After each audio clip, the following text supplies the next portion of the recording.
Welcome to the Church of Perpetual Life. Thank you for that. My name is Neil Vandry, and I am your officiator here at Perpetual Life. We are in Zoom only this month, and we will be in Zoom until October, when we'll have Zoom and we will meet in person. Our next Zoom meeting will be the fourth Thursday in July. That's going to be July 28th. If this is your first time joining us at Perpetual Life, I'd like to invite you to join our email list so that you can get updates on all that is going on with super longevity and in the longevity communities, so that you may live a longer and healthier life.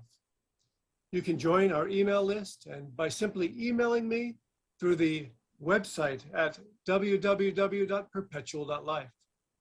Our creed: we believe that all of life is sacred and that we have been given this one life to make unlimited.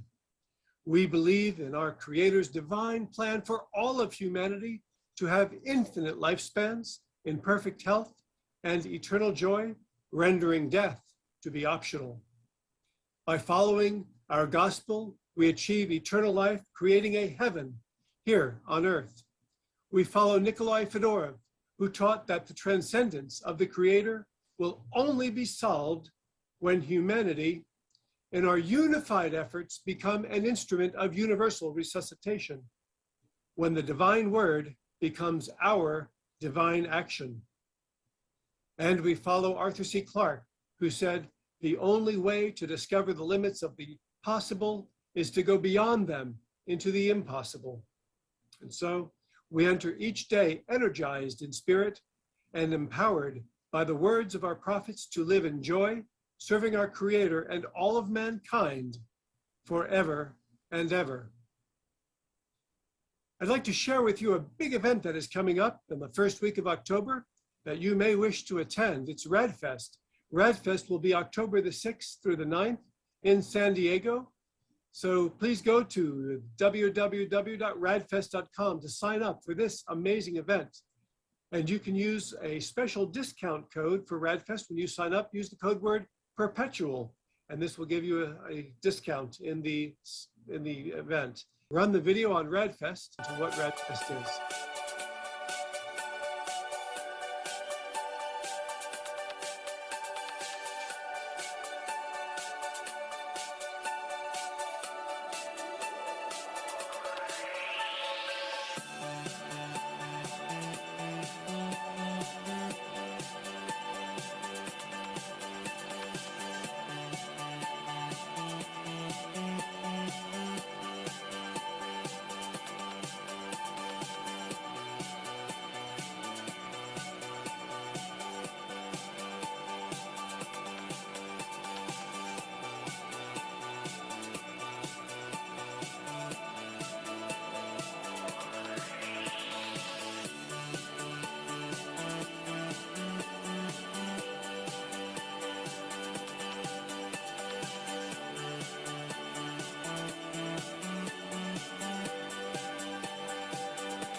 If you've never been to the RADFest before, you owe it to yourself to check it out.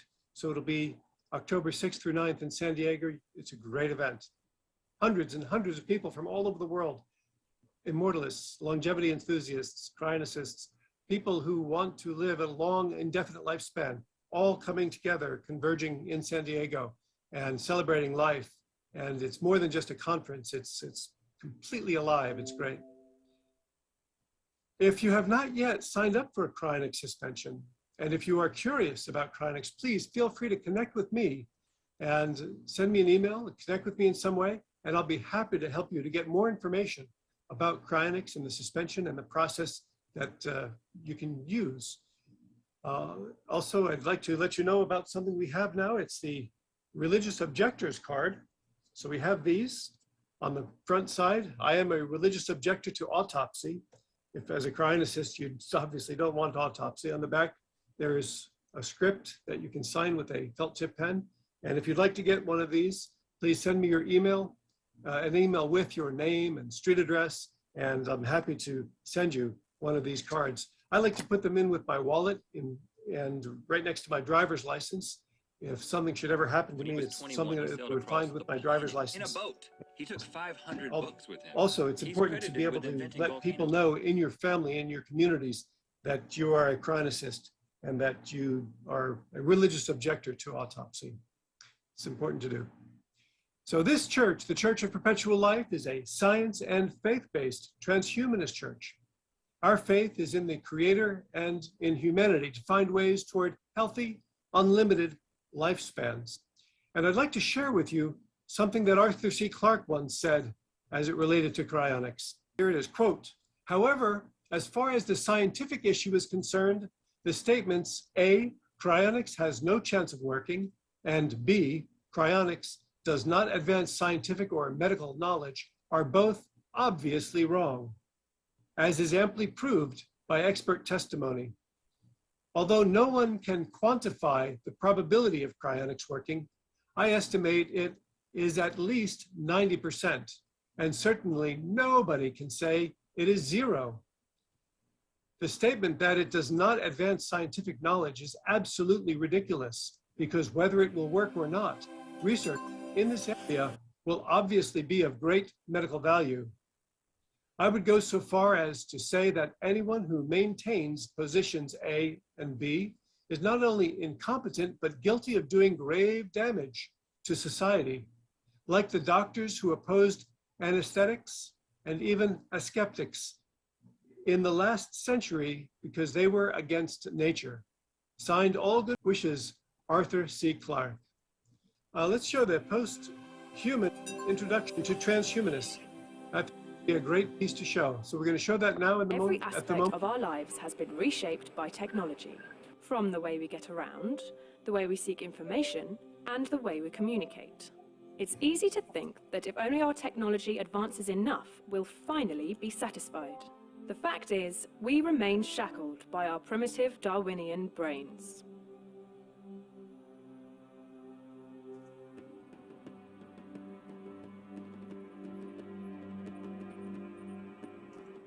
Humanity, for whatever progress we have made, is the result of an unguided, natural, 3.8 billion year long experiment of chemistry. Evolution is the process that has made you what you are, but it is not far-seeing. It does not and cannot consider the future, make decisions about where we ought to go, how we ought to be. Passing on genes is the only objective. But as thinking human beings, we care about far more than that. Consciousness means that we have the capacity to experience the world, to reflect upon, and, most importantly, to shape it. And so, what begins as humanism, our most sympathetic understanding and treatment of human nature, becomes transhumanism, the drive to fundamentally revolutionize what it means to be human by way of technological advancements. Changing human nature might be the most dangerous idea in all of human history, or perhaps the most liberating. Generally speaking, transhumanist thought does two things. First, it considers current trends to see how future technologies will develop and how they might affect us. Second, it calls for the use of current and upcoming technology to bring about beneficial societal change. We'll examine three central areas of transhumanist thought: superlongevity, superintelligence, and super well-being. Dubbed the three supers because of their extraordinary transformative potential. So let's begin with a thought experiment to get your intuitions flowing.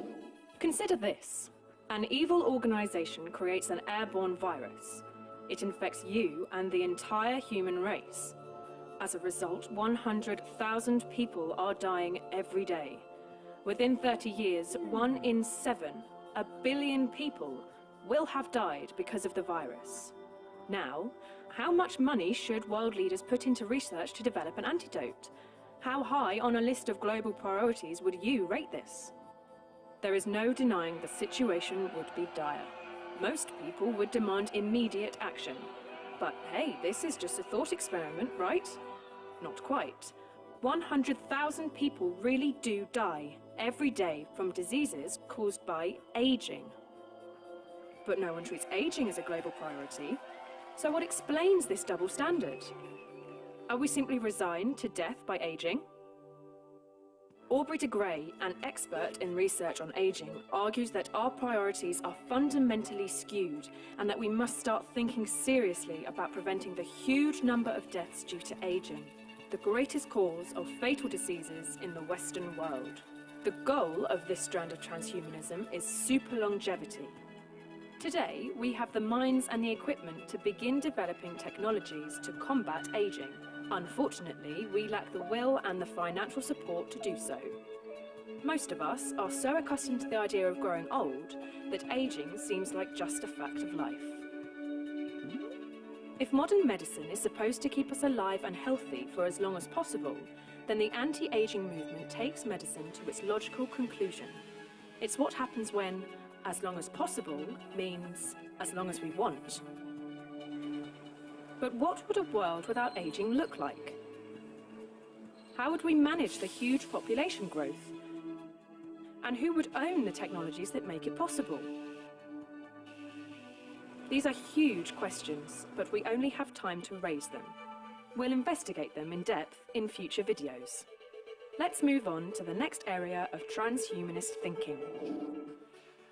Every year, computers are getting more powerful. What used to fill up a room now fits in our pockets. More crucially, the time it takes for computer power to double is also getting shorter. At the outset of computing, the doubling process took 18 months, and this interval appears to be getting smaller. Plot this on a graph, and it's not a straight line, but an exponential upward curve. We need only project into the future to see that there is a point at which this line is practically vertical. A moment in human history referred to as the technological singularity. The futurist thinker Ray Kurzweil postulates that as these technologies develop, we will likely edit our bodies in order to integrate with computers more and more. This concept should be familiar. We're already in a symbiotic relationship with technology. You can send your thoughts at incredible speeds to recipients on the other side of the planet, find your precise location using satellites, and access the world's repository of recorded human knowledge with the device you carry with you at all times. And all of this was unthinkable 20 years ago.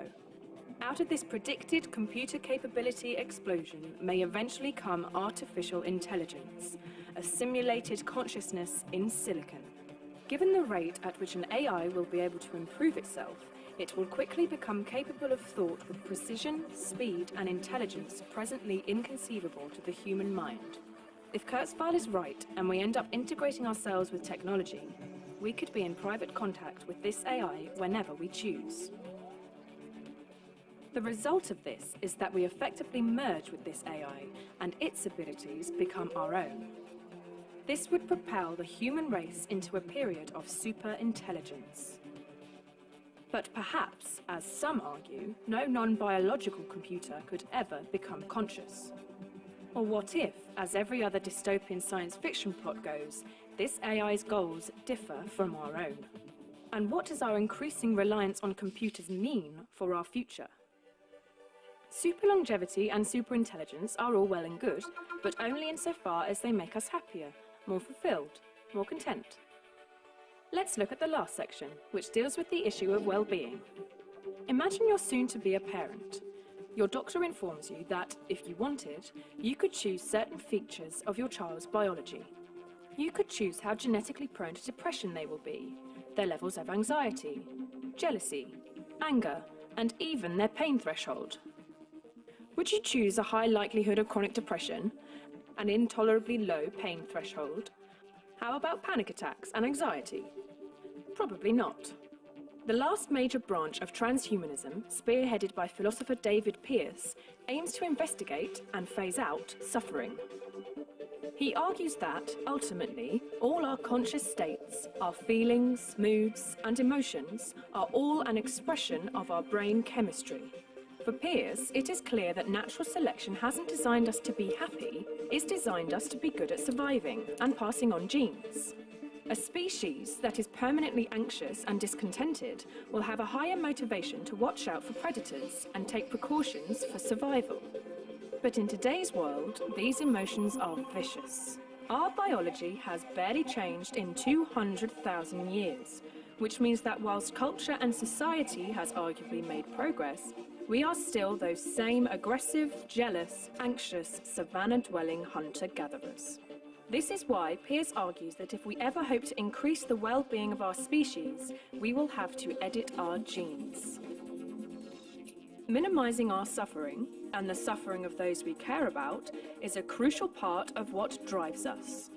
Hence, so-called abolitionists argue that we start using modern technologies to do exactly that: minimize and eventually abolish suffering, ushering in an era of so-called super well-being.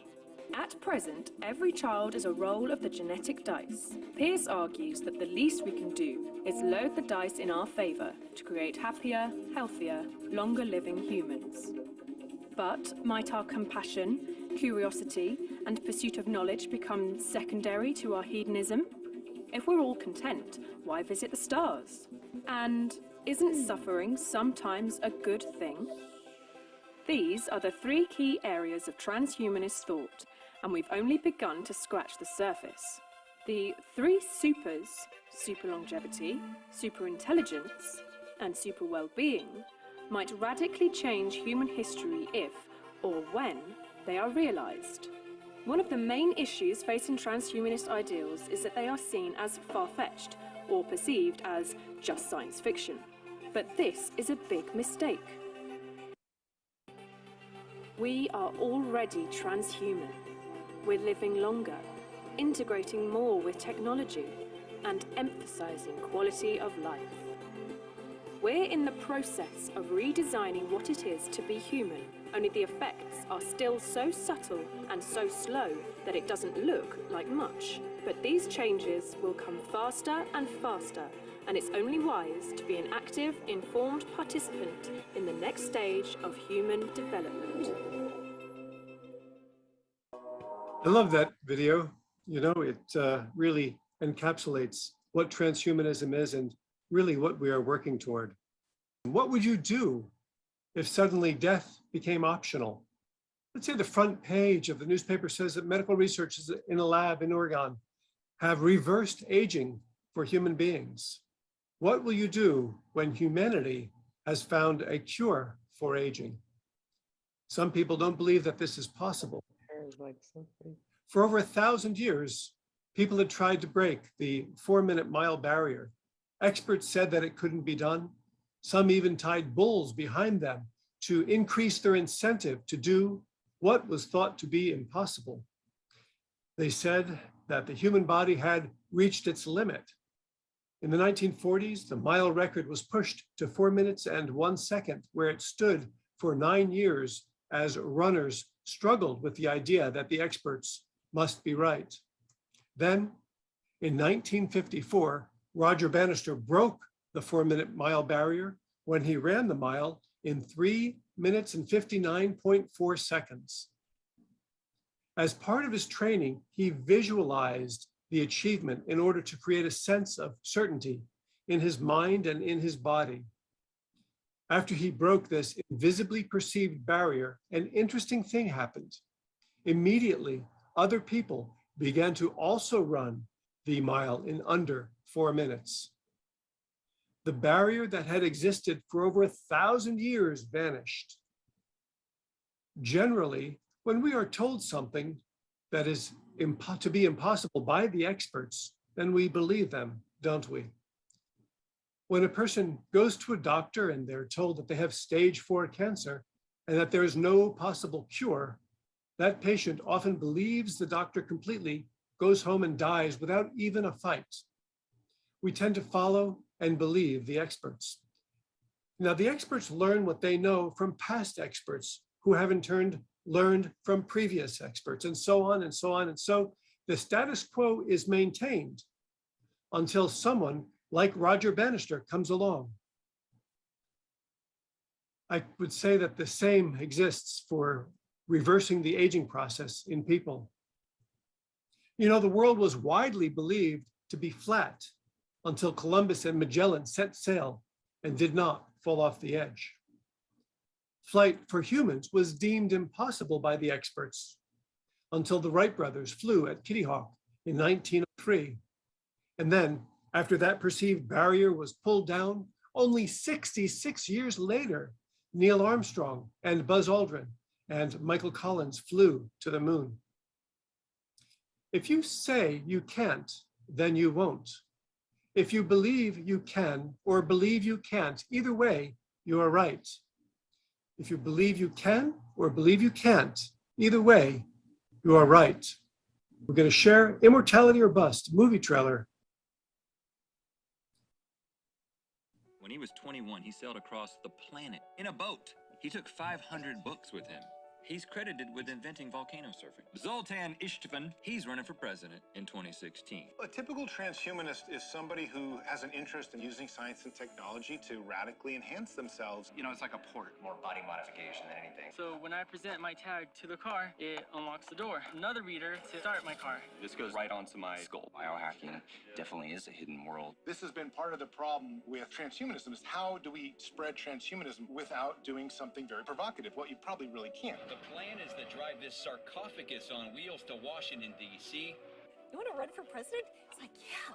Don't you think it's brilliant? I am trying to essentially use my political platform as an agenda to push for transhumanism. I saw this as a kind of science fiction, really.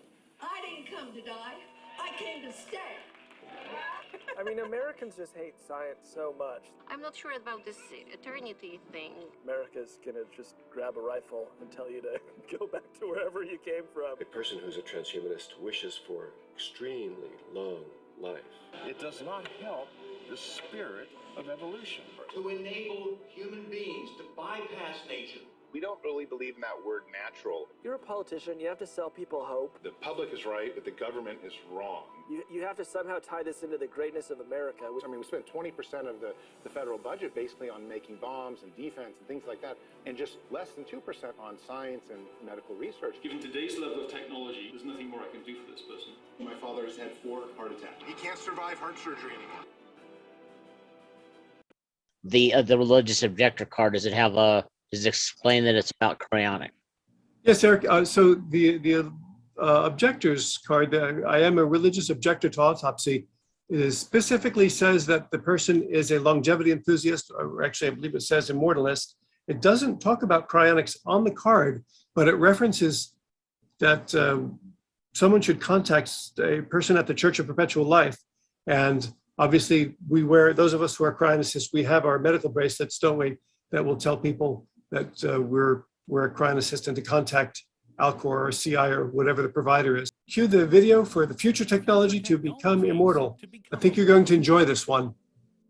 Undoubtedly, the fear of death, encoded in our DNA to improve our chances of survival, is one of the least pleasant characteristics we are forced to live with. The idea that our life must have an end and there is nothingness is not all that attractive. So it is not surprising that in the course of its history, man has imagined countless ways to circumvent death. Immortality, or eternal life, is the concept of surviving forever for an indefinite period of time, without facing death or overcoming death itself. Immortality can be intended in 2 main meanings, physical and spiritual. Physical immortality is generally conceived as the endless existence of the mind from a physical source, such as a brain or a computer. Spiritual immortality is generally conceived as the endless existence of an individual after physical death. Immortality has been a source of inspiration in various science fiction movies and series. For example, the protagonist of one of the longest-running science fiction television sagas, Doctor Who, is an alien from the planet Gallifrey who has the ability to regenerate. If he is fatally injured or ill, he initiates a cell regeneration process, which essentially causes him to take on a new body. The gimmick was introduced in 1966 when the first Doctor's interpreter, William Hartnell, was no longer in a health condition to continue playing his role and had to be replaced by another interpreter, Patrick Troughton. However, the regeneration mechanism has become an important element of the mythology of the series, and to date we have reached the 12th Doctor. Of course, the Doctor is not immortal. Besides the fact that the number of regenerations he has available is limited, he can still be killed. Another very interesting example of an immortal creature in the true sense of the word in science fiction is found in the Star Trek saga. In the first episode of The Next Generation, the race of Qs is introduced, beings who, in addition to being immortal, are omnipotent. As in the best Star Trek tradition, the feature of immortality is later explored in its philosophical and moral implications in the Star Trek Voyager episode, Right to Death. In fact, in the episode, the crew of the Voyager accidentally frees an exiled Q who has decided to renounce his immortality and end his life, going against the rules imposed by his society. But would it be possible to become immortal? In this video, we will take stock of the situation on research in this area, and we will see the technologies being studied.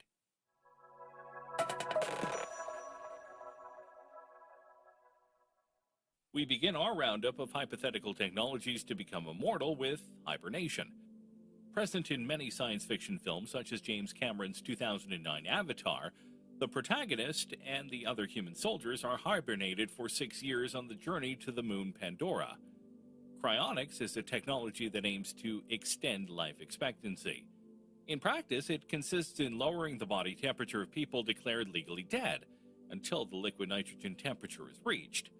The technique must be started within half an hour of death. At that point, the decomposition stops, and the hope is that, in the future, it will be possible to bring these people back to life and eventually cure them with advanced scientific procedures. A person kept in such conditions is considered a cryopreserved patient and not really dead. The procedure begins in the recovery room of the hospital where the patient is dying. After cardiac arrest occurs and legal death is declared, technicians intervene who mechanically restore ventilation to the lungs and blood supply to the brain. At this point, the body is immersed in cold water to be transported. When the body arrives in one of the cryogenesis centers, the cryoprotective solution is injected intravenously to prevent it from freezing all the tissues. The body is then immersed in liquid nitrogen and brought to a temperature of minus 125 degrees centigrade, and after 3 hours to the final temperature of minus 196 degrees. The staff of the center is in charge of changing the liquid nitrogen frequently, indefinitely. It is also possible to resort to the procedure of conservation of the only head called neuropreservation, which consists in conserving only the brain, in the belief that in the future it will be possible not only to reanimate the cryopreserved bodies, but also grow new bodies in which to store the brains. The brain is kept in its natural place, the skull. The head is cut from the rest of the body at the height of the 7th cervical vertebrae. Again, after a gradual lowering of temperature, the head is placed in a small Dewar container and immersed at minus 196 degrees for long-term storage.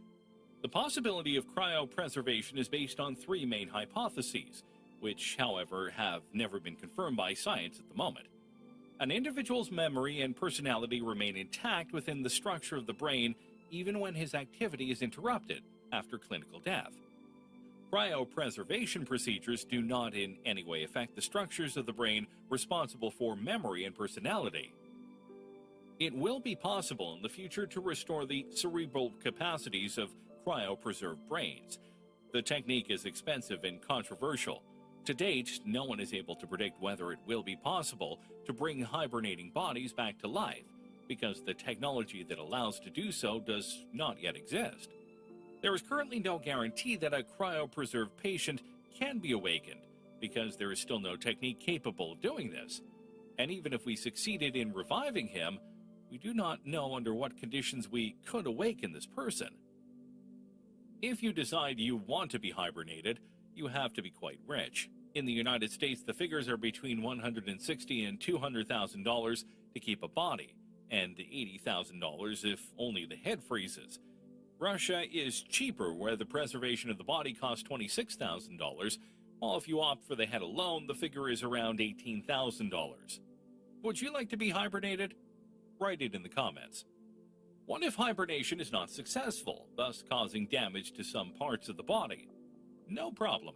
You could clone parts of the body and replace the old ones. Many scientists around the world are working on creating human organs using 3D printers loaded with living cells, which could one day make organ donors superfluous. Or life could be extended by using biotechnology and medicine to continue renewing and rejuvenating the body. Nobody wants to live forever at 95, but if you could rejuvenate your body at 29 or 30, many might want to. This could be done in several ways, including genetic engineering that prevents or reverses cellular aging. But why do we get older? There is no single explanation, but the theories of aging can be traced back to two different strands of thought, namely that according to which aging is a genetically programmed event, which manifests itself through changes in the functioning of the nervous, immune, and endocrine systems, and that of the progressive accumulation of damage caused by the influence of the environment. Or I mentioned, if you believe that you can or you believe you can't, either way you're right. If you believe that you can live an unlimited lifespan, I believe you can. And if you do, I believe you will. I think that as people, when you become certain of something, when every part of your being becomes focused on it, and you believe in it, and you're focused on it every day, every hour, something magical happens. New Agers call this the law of attraction. Scientists call it the RAS, the reticular activating system, the RAS. The RAS helps our brains decide what information to focus on and what to delete. When you have a clearly defined purpose, like Roger Bannister did, when you have a clearly defined mission, and when you live every moment in a state of certainty that you will achieve something, then you will succeed at that. As a result, you pay special attention to things that help you to achieve what you're focusing on. So every day, work on, focus on, think about age reversal. Look at your potential immortality. I like to use the word immortality. A lot of people in this community think it's a bad word, but I like to use it. I think it's inspiring to me. I refer to myself as an immortalist. Obviously, we haven't yet found immortality. We haven't yet created it for ourselves, but I think we're on the path to doing it. For thousands and thousands of years, people have wanted to live an unlimited lifespan. The first emperor of China, who died of mercury poisoning, he wanted to live forever. I think the pharaohs, they mummified their bodies. They did things trying to reach another place. And I think that we've invented the idea of a life after death because the idea of death is so horrible. But this is the first time in history that we have a real opportunity, a real chance to scientifically extend our life well beyond what used to be thought of as the limit. I think we can go beyond 100 or 120 years. And this is what I focus on every day. And I ask you to join me in doing this. I think as a society, if we hold to the current status quo belief that we will inevitably die horrible, decrepit, painful deaths, never to walk the earth again, then we will die. But I think individually and as a society, if we believe that death is optional and we get behind the medical research and the laboratory researchers that are doing things like the foundations at SENS and these other organizations and the groups of Alcor and Cryonics Institute and this church, the Church of Perpetual Life and other organizations, I think then we will live bright, fruitful, long lives and will be in a future where death and aging will become optional. At this time on the planet, nearly 30,000 people die every day. That equates to a person dying every 3 seconds. And this is horrible. It's unacceptable to me, and it should be to you as well. Most people in our society accept this as normal because they are a part of the status quo that believes that there are no alternatives. We can see a brighter future for humanity, one where knowledge and wisdom is not just passed down from grandfather to grandson, but where knowledge and wisdom is retained and built upon by those of us who have chosen to defeat death. And it's unfortunate that we don't have Death Defanged by David Pierce, the cryonics, cryothanasia, and the future of sentience, what we can do, what we can all do. You know, all of us have the ability to do something to help the age reversal movement. Look at yourself and look at what you can do. Look at your skills. Look at what people you know. At the very least, what you can do is reach out to other people to inform people that we have a scientific possibility for age reversal. And this is something that we can always contact other people. So many people out there don't know that this could be an option. You know, it's unfortunate, but fortunately for us, there are many people, billionaires, as well as just people like me, just regular folks working, trying to connect others and to find ways to reverse aging. I look at cryonics as plan B. I know a lot of people are looking at it as plan A, but to me, cryonics is a type of life insurance, if you will, if something should happen to me. I'm very thankful to Saul Kent for finally convincing me to sign up. I was a procrastinator, they call them, people that wait to sign up. And I was in touch with Alcor back in around 1990 and researching cryonics and looking for ways to reverse aging and do whatever we could. But then we didn't have things that we have now. Now there are so many people talking about trying to reverse aging with the Calico group that Googled, all of the people in Google that are very intent upon that, Jeff Bezos and others that want to stop aging, to find cures for all of the diseases that are on the planet. And obviously we look at aging as a disease. So if we can stop the disease of aging, reverse that, and allow people to live unlimited, extended lifespans, that will change the world as we know it. We were talking earlier about how many groups there are. At one time, there was just Alcor and Cryonics Institute, but now there are little cryonics organizations cropping up in many places. We've got in Europe, in Australia, a marvelous organization that we don't know much about in China, but appears to have a beautiful laboratory and doing some amazing things. We're ready now for Bill's update on age reversal. So let's go ahead and run the update. So we're going to bring Bill's lecture in tonight. Bill Faloon, age reversal update. Now, some of you may have seen this one. Media reported on a drug that reversed age-related cognitive decline very quickly, within days. And these UC scientists, they were able to show just a few doses of this new drug restored cognitive function in aged mice. It reversed cognitive impairments in Down syndrome models, restored memory function after traumatic brain injury, prevented all kinds of problems related to cognitive declines that result in us, unfortunately, losing our ability to function from a neurological standpoint. So this made a lot of headline news because the drug worked very quickly. It's new, and it may be applied to human beings within the next couple years.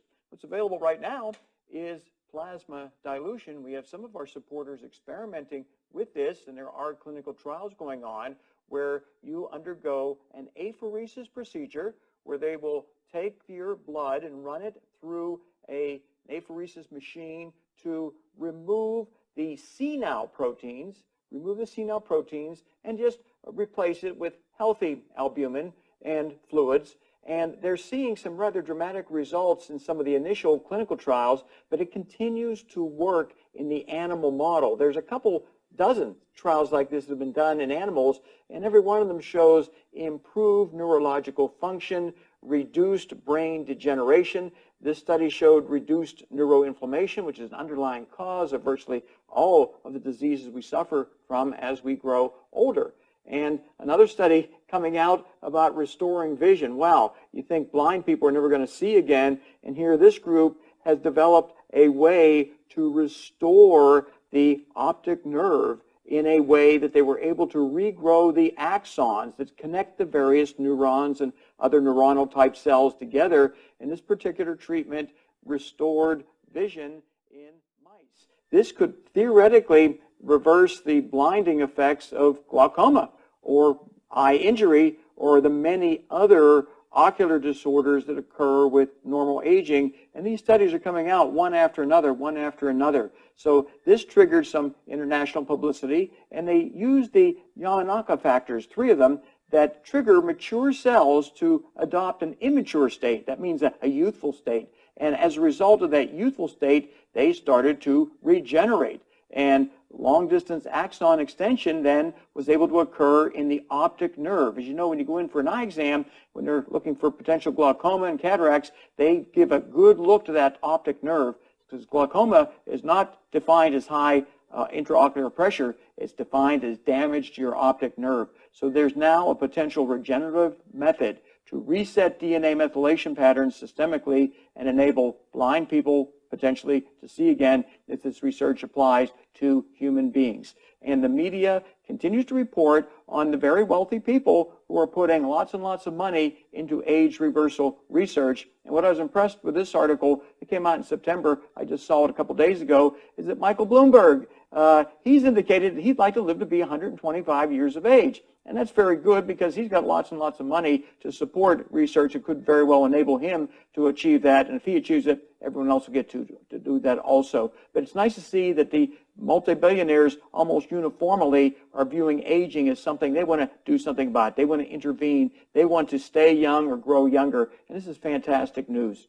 So in November, a study came out that made international headlines, and they used hyperbaric oxygen, and they combined it with the study subjects breathing in 100% oxygen during this treatment, and they were able to extend telomere length in a meaningful way, and they were able to reduce the number of senescent immune cells. And the media proclaimed that this enabled the reversal of aging. It got published in a prestigious journal, and then the media picked up on that journal and started reporting that the aging process has been biologically reversed for the first time. And that's not necessarily true. What they know from this study is telomere length extended about 20%, and there was a meaningful reduction in the senescent cell immune burden, but they did not prove that aging has been reversed. But this just shows you how much the media is excited about technology that can enable people to slow or reverse aging. It gets a lot of nice coverage. And the media reported on the details of where these people went in 5 days a week, by the way, for 3 straight months to get the intensive hyperbaric treatment and the high oxygen therapy, and they were able to show increased telomeres and decreased senescent cells. This is really significant. And this is the data. This is a picture of a typical hyperbaric chamber. The good news is they're building ones now that are so large you don't have to be put into a capsule. And that can be really good for claustrophobic people. But this therapy showed 2 major biological endpoints, and that is telomere elongation by about 20%, and then the senescent cells in the immune system, some of them anyway, reduced by 37%, improved immune markers. This is very, very significant, but what we don't know is how well it really reversed systemic aging, because they didn't do the baseline and follow-up test that we would have recommended. And these are the charts showing the improvements in immune function. Now those B cells, that's what excites me the most. B cells are bone marrow-derived cells released from the bone marrow. They convert into T cells in the thymus gland or whatever thymus tissue you may have left, and that's what gives you your immune function. And in response to this telomere lengthening therapy using hyperbaric oxygen, they were able to meaningfully improve telomere length in the B cells, and they were looking at different indicators of functionality, which were very, very exciting. And they were able to simultaneously decrease the number of certain senescent immune cells in response to the hyperbaric therapy. So this proclamation, human aging, has been reversed. And the scientists who did the study indicated that the telomeres of the trial participants were now as long, which is good, you want long telomeres, as they had been 25 years earlier. So that's really significant to think about a person 80 years of age rewinding the telomere clock so their telomeres elongate to the point where they were when they were maybe in their 60s. This is really, really tremendous, potentially even in their 50s if the therapy continues and they use ancillary telomere protecting or elongating therapies. So the treatment protocol, it was rather grueling from the standpoint of people had to have 5 daily sessions each week And they did this for 3 months. So they had to go to the hyperbaric facility for 5 days a week, did that for 3 consecutive months, and it involved breathing in 100% oxygen by a mask for 90 minutes with some air breaks, in addition to the hyperbaric. So they really energized these people with a lot of oxygen. Each session time took about 2 hours, and if you go out and do this commercially, there are hyperbaric chambers all around the United States. The commercial price for 60 sessions is about $18,000, but that price may be going down as more and more people use these chambers, and the volume of use then reduces the cost. We're not necessarily advocating for this yet. We're just letting you know, if you want to emulate it, this is how you do it. Now, the authors of the hyperbaric studies did acknowledge there are other ways to preserve telomere length, a high consumption of omega-3s, a diet rich in walnuts. Not eating walnuts as a snack, by the way. I'm talking about eating them as a meal, very healthy. Calorie restriction, healthy lifestyles. Everything we know pretty much that's healthy for us is also good for our telomeres. It helps protect telomere length. Now, there is a clinic in just north of Orlando in a place called The Villages, and our group supports them quite a bit with financial aid, and there's about 4 or 5 other major donors that put money into this charity to do age reversal research. Lots and lots of studies to see what works and what doesn't. Now, at The Villages is a hyperbaric chamber that's no longer just a capsule that a body fits in. It's like riding a bus. You go in there, you sit there with your laptop for 90 minutes and just work on your business on your laptop or whatever while you're undergoing hyperbaric therapy. This is only available in The Villages, which has, by the way, 77,000 older people who very much want to engage in hyperbaric therapy to potentially extend their telomeres, but also protect against stroke, rehabilitate from stroke. It has systemic benefits that a lot of people should consider. Now, a lot of our friends in the anti-aging community, they were critical of this study and all the media attention that it garnered. And I understand why, because they didn't document that aging was really reversed. What they were able to validate is telomeres lengthened and certain senescent cells were reduced. That's all they were able to do. And I do fault them for this. I wish they had done an extensive age management blood test panel, blood pressure measures, any kind of frailty index they could have incorporated, and then repeated that after the study was over, and we would have really known, did this result in any kind of age reversal as measured by clinical indicators such as blood pressure, lipids, glycemic markers, inflammation, or surrogate measures of aging, the DNA methylation clock, the epigenetic age that would have told us, are these people really growing younger? It wasn't done, and I can understand why there is this criticism. But here's my rebuttal to the criticism. You go back to 1903, and around the world was a picture on the front page of newspapers that a glider with a motor took off and flew 120 feet off the ground. This was unprecedented, and yet the critics said, well, you've just developed a flying toy. There's no practical use whatsoever for this toy that the Wright brothers built on a beach in North Carolina, and it's just something that people will toy with, and there'll be amateurs playing around with it, but it's never going to become a flying bus. Well, guess what? 54 years later, that Wright brothers First in Light enabled intercontinental air travel. We go from a flying glider with one engine to commercial air flights around the world. And I analogize that to what we're doing with age reversal research. The hyperbaric study showed telomere lengthening and senescent cell reduction. That's all fantastic, but we're going to see over the next couple of years the integration of other anti-aging therapies and better measurements of baseline and follow-up to see if we can really achieve these types of benefits. Now, what we've been advocating for, well, the entire time I've been around is for people to correct their underlying disease risk factors. If you've got hypertension, do what it takes to lower that, including prescription drugs if needed to get your blood pressure, for most people, under 120 systolic. Get that under there, you're going to reduce a lot of problems. You keep your glucose and your lipids, and you want to optimize your hormones. This is all the basics that people should be doing.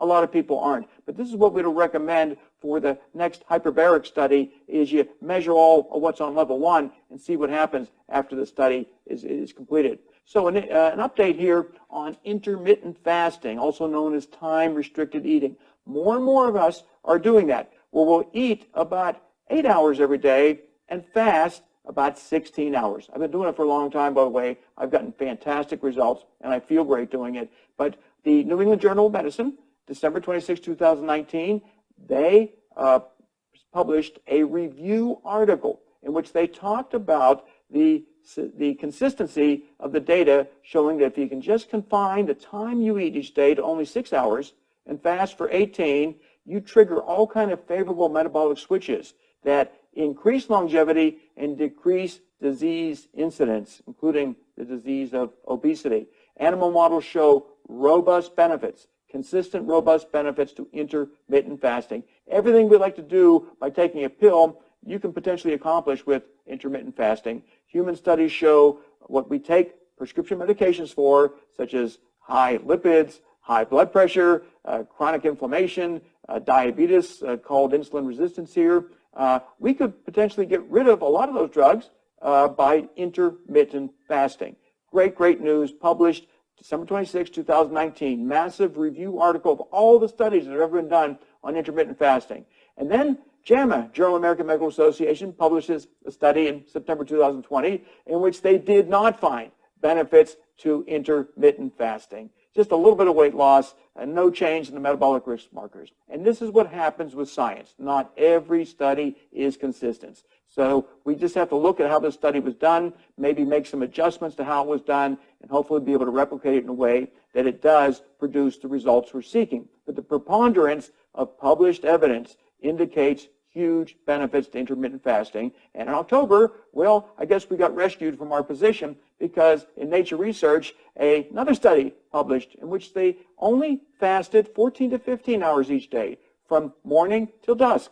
And there was some decent weight loss, 7 pounds over a 30-day period. That's a lot of weight loss, by the way, when it relates to reality as opposed to commercials you see where people are supposed to lose 30 or 40 pounds in a month. It just doesn't happen. But nonetheless, a little bit of weight loss here, 7 pounds, and a little bit of reduction of blood pressure. But what's most significant here is in response to not eating 14 to 15 hours each day, significant increase in tumor suppressor proteins, and then a significant decrease in the pro-cancer proteins. So the idea is you may be dramatically reducing your cancer risk by intermittent fasting. They also noted the increase of a protein called calreticulin.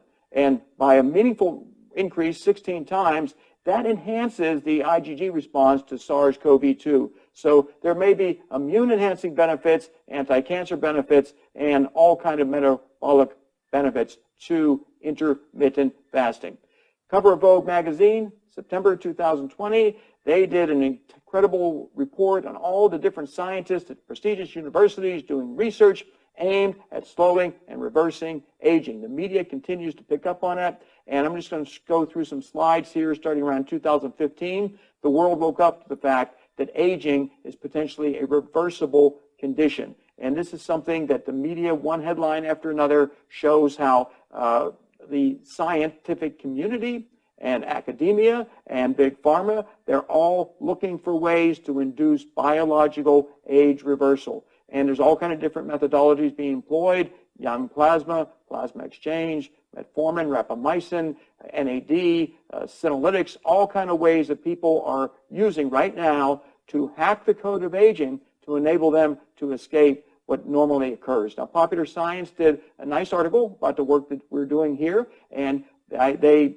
talked about all the different scientists who are doing the work, and they talked about me because I'm pursuing immortality. Age reversal is that first step, and then from then on, gene therapy to enable us to live for an indefinite period of time. So a cure for aging proclaimed on the cover of New Science and New Scientist. But let me explain why I'm showing you all these slides, many of which you've seen before over the years. I mean, Time magazine proclaiming that aging is no longer a dreadful inevitability. It was a special edition of Time magazine that published last year. But what is the significance of all this, including 60 Minutes? They're talking about George Church's research at Harvard, where he is using a gene modification therapy that he believes will protect us from viruses and enable us to reverse aging. He is very dedicated to making this work personally. He works around the clock at it, along with an incredible group at Harvard, and 60 Minutes gave them tremendous coverage in December 2019.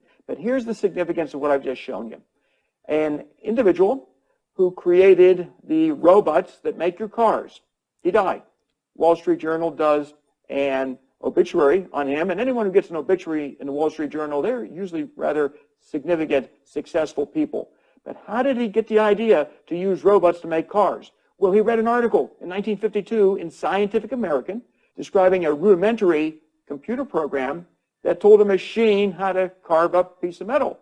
And he went to MIT, and then he went to other places to figure out how could he develop programmable machine tools to build the cars that you drive in today, along with virtually every other industrial product. They use robots now, as you know, in the assembly line. Well, that was Mr. Inaba. He created a $40 billion company. He died at the age of 95, regrettable, but the genesis of this technology was the Scientific American article. If he didn't read that article in Scientific American, he would not have moved into this area and developed this technology. And that's what's happening, I believe, with the front cover of MIT Technology Review. Last year, we got very favorable coverage on an article. It talked about old age is over, which of course it really isn't, but it described again all the different scientists doing research, and it also talked about the odds of it working, the odds of it not working, but it gave me really nice coverage talking about RADFest, our annual age reversal conference, and my plans to move all of this forward with back then was called the Perpetual clinical trial. It's now been renamed the Vitality and Aging Research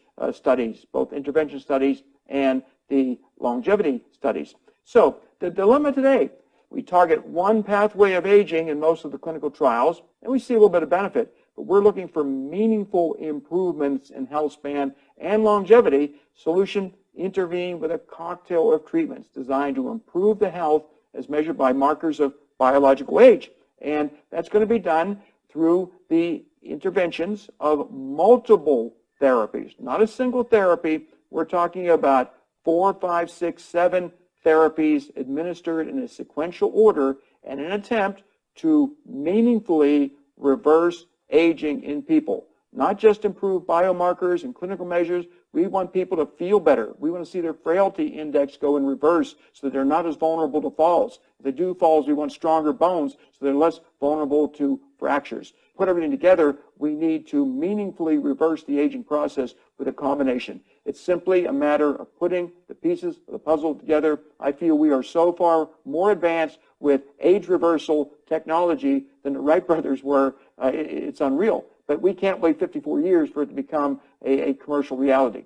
The mandate that I have put together, and it's based on the fact that we have lost supporters since I started this in 2015, started the Age Reversal Project. People want to reverse their age. Some of them have died, and I know how they died. I follow up on every single death to find out why are people who want to live forever dying prematurely. So the new dictate, so to speak, coming from me is that no one who participates in an age reversal program backed by hard science is allowed to needlessly die. Certain deaths, of course, we can't prevent. No more needless deaths. And the big one out there are our supporters. They are older, and older people, unfortunately, have vascular insufficiency. They have a lot of degeneration in their circulatory system.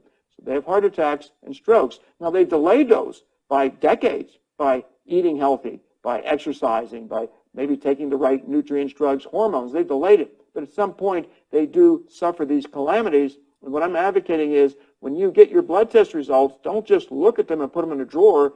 Correct every single underlying risk factor, be it LDL, small dense LDL, be it a hormone deficiency, be it blood pressure. Whatever is a risk factor in your body, correct that so I don't get another call from a family member saying my loved one is no longer alive. And I spend days going through their medical records, finding out what did they do wrong. And in every single case, they did something wrong. A lot of it just delayed. So harsh reality is if we're going to achieve our objectives, we need to have level 1, the foundation of optimal health, optimized. And then we move into level 2. If we don't optimize level 1, it's just not going to work. I can tell you that. And also, you might spend a lot of money on some of this if you're not in these clinical trials. I know people have spent tens of thousands of dollars and then they don't get the benefit they're looking for. And then I look at level 1, and they're a metabolic mess. I say, well, why didn't you correct your underlying risk factors first, before you went down to Panama or somewhere else and spent a lot of money on something that maybe only produced modest, if any, results in what you were seeking to do? We don't have time to delay age reversal. We grow older by the second. It's a scary phenomenon. People who want to live forever are making bad decisions. Sumner Redstone donated a lot of money to charities, some of it to science, but he never put money into specific projects aimed at reversing his aging process. He wanted to live forever, boasted he would do it, and he wound up dying at age 97 from dementia complications. He's worth a lot of money. He could have supported us early. He just didn't know. I'm not faulting him. I'm just saying a lot of wealthy people who want to live, they're making mistakes and they're dying. And this is one of the mistakes. People who are hanging by a thread who decide, I guess I'll call Bill and see what kind of age reversal program he has. And in many, many cases, I have to tell them, I hate to say it, you've got so many comorbidities, you've got so many chronic underlying illnesses that, well, you're not qualified for our studies. You can read what we write and follow it if you want, but we're not going to let you into our clinical trials because you may not survive. You literally may not survive the treatment. That's kind of scary. So delay could equal long-term failure. So again, our objective is to combine the age reversal interventions. Many of these are prescription items, but we want to put them together so people can at least have the best opportunity to live a little longer, maybe live a lot longer, or reverse aging completely. And I'm just going to conclude with a study that we helped fund a number of years ago, and it dealt with the bowhead whale. And what's interesting is their maximum natural lifespan is 268 years. And bear in mind, natural lifespan means you don't have access to any kind of medical interventions. So you're going to be really tough to survive out there in the ocean for 268 years, and if one little thing goes wrong with you, you die. And what we did is we sequenced the genome of the bowhead whale to identify the genes that help explain their long lifespan and their apparent resistance to diseases.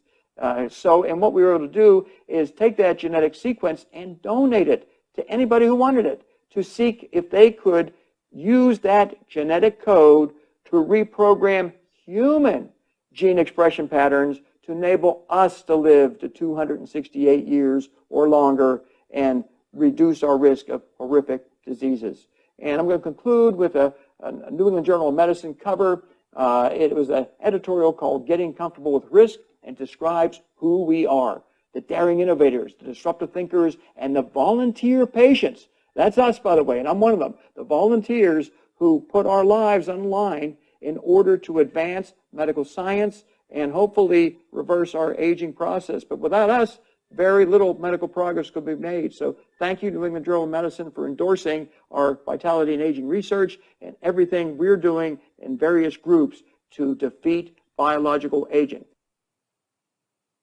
This was in January of 2021. Since then, he has made some additional updates that you can see in our YouTube channel. So if you'd like to see additional ones, every time I see Bill and see one of his presentations, I'm always in awe. I just sit back and soak it in, and I think you do too. So if you'd like to see other ones, go to our YouTube channel and you can watch some of the more recent presentations. But this particular presentation, I think, was quite well done.